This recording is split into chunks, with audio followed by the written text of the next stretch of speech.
मुझे अपनी मेहनत की कमाई से जोड़ के एक पैसा यहां राजस्थान में हेलीकॉप्टर से भी बुलाया आपने। मैं उस हेलीकॉप्टर की कुर्सी से खुश नहीं। आप मेरे काम करने वाले भाइयों को जयपुर की कुर्सियों पे बिठाने में मदद करा दो बस। वो कुर्सी मेरे लिए प्राइवेट जेट से भी ज्यादा बढ़िया कुर्सी होगी, जब आपके बीच का व्यक्ति जाके आपके अधिकारों के लिए सीना तान के सरकार से सवाल करेगा और आपके लिए अवसर पैदा करेगा, आपके स्वाभिमान सम्मान की रक्षा करेगा। उस दिन मेरी मेहनत, मेरा बहावा पसीने के एक बूंद और मेरे आंसू इस राजस्थान में सफल हो जाएंगे मेरे लोगों, जिस दिन आपने मुझे इतनी ताकत देने का काम कर दिया। गांव देहात में लोग तैयार बैठे हैं, आप बस चले जाओ। आप जाके कहना कि आपके खून में, आपके बेटे चंद्रशेखर आजाद ने इस बार आपसे अपने संघर्ष की जो लड़ाई उन्होंने लड़ी है, या उस लड़ाई के लिए आपके आशीर्वाद की अपेक्षा की है। अगर ये बात आप जा कह दोगी तो मेरी माए बहनें आपको आशीर्वाद ही नहीं, आपके सम्मान में किसी चीज की कमी नहीं रखेंगी। मैं जानता हूं उनको। मैं आपको इसलिए बता रहा हूं कि अगर ज्यादा दिन आपने लापरवाही की और आप गुमराह हुए और आपने राजनीतिक शक्ति से इनको दूर रखा, तो हो सकता है कल चंद्रशेखर के साथ भी अन्याय हो और आपके पास खोने को कुछ नहीं बचे। इसलिए मैं आपसे कहना चाहता हूं कि अपनी राजनीतिक ताकत बनाओ। जब आपके पास राजनीतिक ताकत होगी, आप जानते हो पुलिस के लोग मेरे कैसे कार्रवाई क्यों नहीं करते, आप जानना चाहते हो? बताओ, जानना चाहते हो नहीं जानना चाहते हो? हमारी संख्या तो इतनी है, मगर हमारे कैसे कार्रवाई क्यों नहीं करते? और एक विधायक एमपी कैसे कार्रवाई क्यों कर देते? मैं बताता हूं आपको। जब तक इनके मन में यह बात नहीं बैठेगी कि कल चंद्रशेखर आजाद या भीम आर्मी आजाद समाज पार्टी यहां ताकतवर हो सकती है, क्योंकि इनको डर किस चीज से लगता है पता है आपको? इनको सस्पेंड होने से डर लगता है।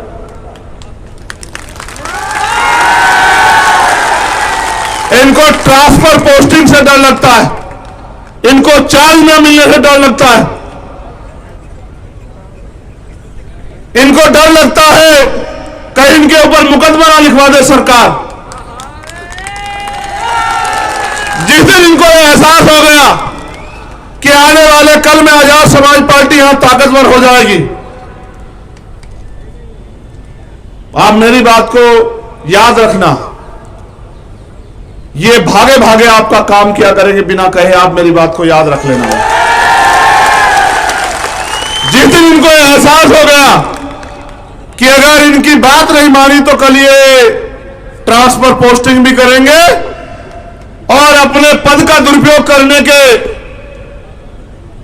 आधार पे आपके खिलाफ मुकदमा लिख के जेल भी भेजेंगे, घूसखोरी करने पे जेल भी भेजेंगे, तो फिर ये आपके काम को दौड़ दौड़ के करेंगे। मैं ये नहीं कहता कि सारे पुलिस के लोग बुरे हैं, मगर मैं ये भी नहीं कहता कि सारे अच्छे।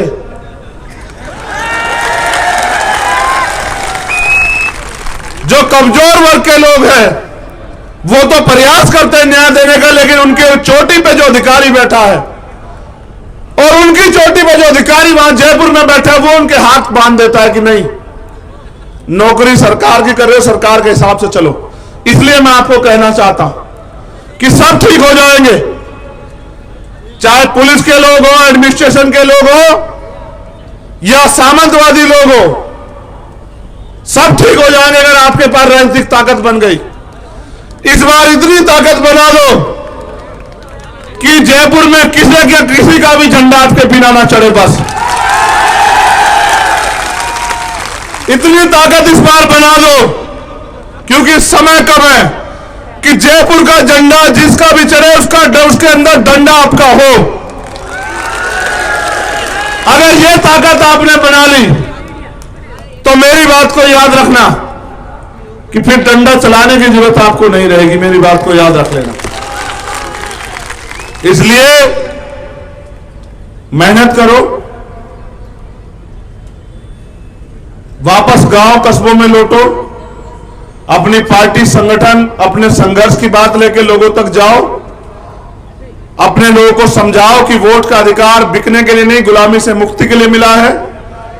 अपने लोगों को यह भी बताओ कि वोट के अधिकार के लिए बाबा साहब ने अपने 4-4 बच्चों को कुर्बानी दी है। और यह भी बताओ कि अगर वोट का अधिकार छिन गया, संविधान ना रहा, तो ये ताकतवर लोग आपकी बस्ती में पैर रखने भी नहीं आएंगे जो आज आपके पैर छूते हैं, पैर धोते हैं। इस बात को भी बताओ। और यह भी बताओ कि वोट दोधारी तलवार है, अगर अपने को दी तो आपकी परेशानियों का इलाज होगा, अगर गलती से बातों में आके, गुमराह होके, धोखे में आके, लालच में आके दुश्मन को दे दी तो फिर आपके लोगों का इलाज होगा। यह बात भी जाके लोगों को समझाओ। अगर यह बात आपने समझा दी तो मैं जिम्मेदारी से कहता हूं कि जिस समाज में मैं पैदा हुआ हूं, यह बहुजन समाज बड़ा स्वाभिमानी समाज है। यह भूखा तो रह सकता है लेकिन अपमानित होकर नहीं रह सकता। जिस दिन ये बात इनकी समझ में आ गई और आपने जाके मेहनत की, फिर वो शक्ति बनेगी राजस्थान में कि राजस्थान से चली हुई ये अंधेरों के खिलाफ ये उजाले की रोशनी, एक छोटी सी रोशनी, ये पूरे भारत में जाएगी और बाबा साहब अंबेडकर और मान्यवर काशीराम साहब के अधूरे सपने को पूरा करेगी। इसके लिए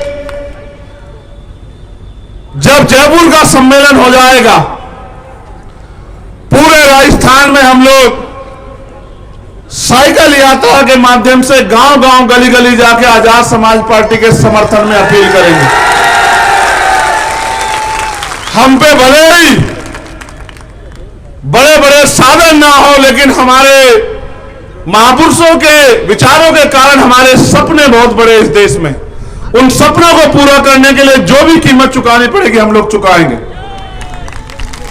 मैं 2 बार आप लोगों ने मुझे अपनी मेहनत की कमाई से जोड़ के एक पैसा यहां राजस्थान में हेलीकॉप्टर से भी बुलाया आपने। मैं उस हेलीकॉप्टर की कुर्सी से खुश नहीं।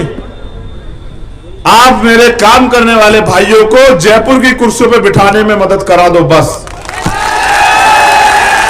वो कुर्सी मेरे लिए प्राइवेट जेट से भी ज्यादा बढ़िया कुर्सी होगी, जब आपके बीच का व्यक्ति जाके आपके अधिकारों के लिए सीना तान के सरकार से सवाल करेगा और आपके लिए अवसर पैदा करेगा, आपके स्वाभिमान सम्मान की रक्षा करेगा। उस दिन मेरी मेहनत, मेरा बहावा पसीने के एक बूंद और मेरे आंसू इस राजस्थान में सफल हो जाएंगे मेरे लोगों, जिस दिन आपने मुझे इतनी ताकत देने का काम कर दिया। गांव देहात में लोग तैयार बैठे हैं, आप बस चले जाओ। आप जाके कहना कि आपके खून ने, आपके बेटे चंद्रशेखर आजाद ने इस बार आपसे अपने संघर्ष की जो लड़ाई उन्होंने लड़ी है, या उस लड़ाई के लिए आपके आशीर्वाद की अपेक्षा की है। अगर ये बात आप जा कह दोगी तो मेरी माए बहनें आपको आशीर्वाद ही नहीं, आपके सम्मान में किसी चीज की कमी नहीं रखेंगी। मैं जानता हूं उनको। वो आपको खाना भी खिलाएंगी, सम्मान भी देंगी और आपसे ये भी कहेंगे कि भाई भले ही एक बार को गुमराह हो जाए लेकिन बहनें माएं गुमराह नहीं होंगी, वो हमारे साथ खड़े रहेंगे। क्योंकि मेरे आज भी याद है जब मैं जितेंद्र मेघवाल के यहां गया तो मेरी बहनें, मेरी माएं सारा काम छोड़ छाड़ के घर से निकल के सड़कों पे थी।